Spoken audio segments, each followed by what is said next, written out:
Shalom, giving all praises to Yahweh, Bahashem, Yahweh Shai, Bahashem Rakakwadash.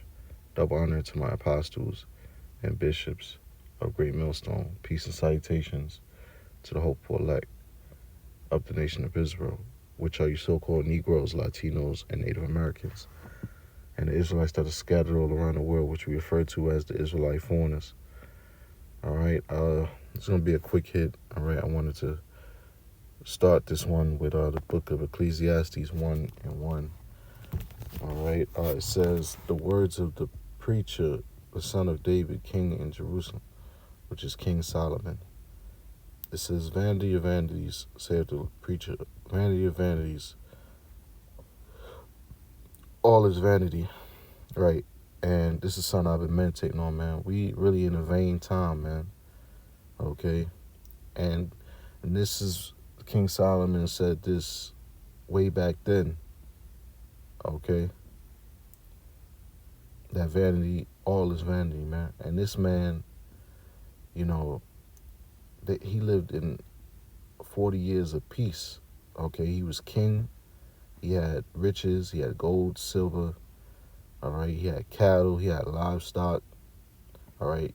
He had lands. He had the heathens for his inheritance, his possession.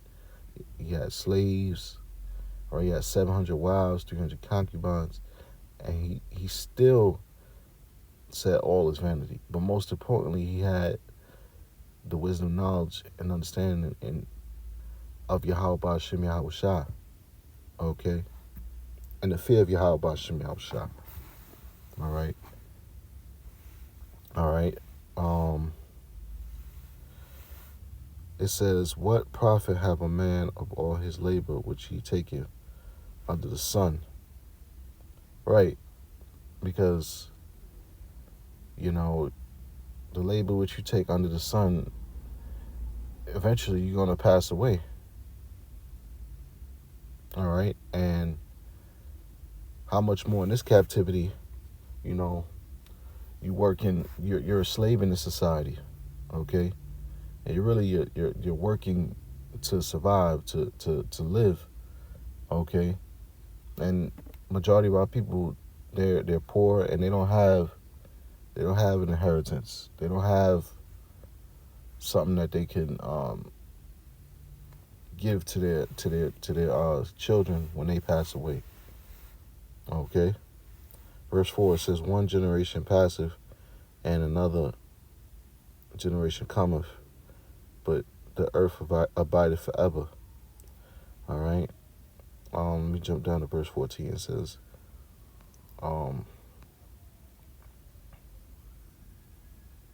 matter of fact, I started at verse 13.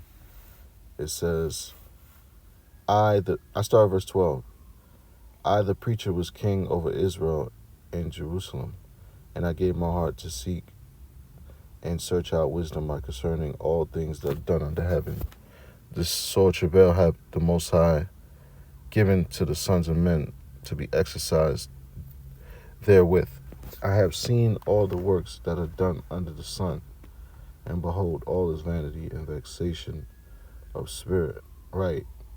So this was a man of experience, you know, knowledge and understanding, and, you know, the different matters of, like I said, different matters of all things that are done under heaven. Okay. And that's why he said all is vanity and vexation of spirit, man.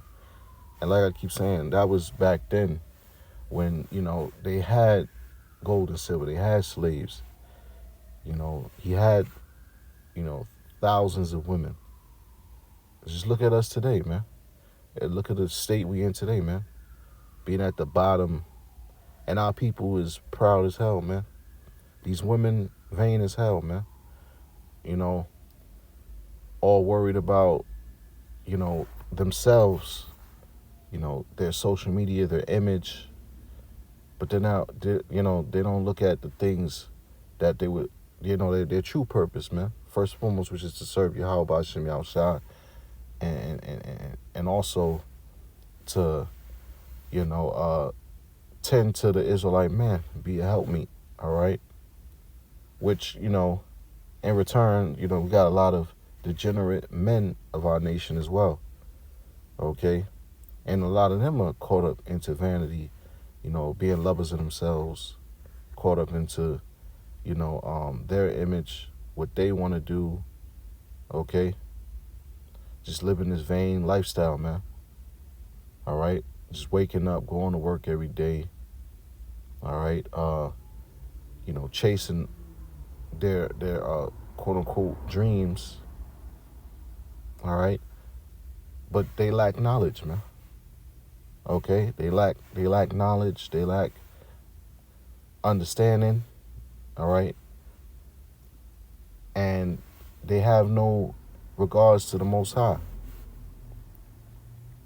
All right? And that's why they do the things that they do. That's why they indulge themselves in the things that they do. Because there is no fear of the Lord, man. And that's what truly makes a person vain, man. To not have the fear of the Lord. All right? So, I'll close there. Lord willing, this lesson was edifying. With that, I'm going to say shalom.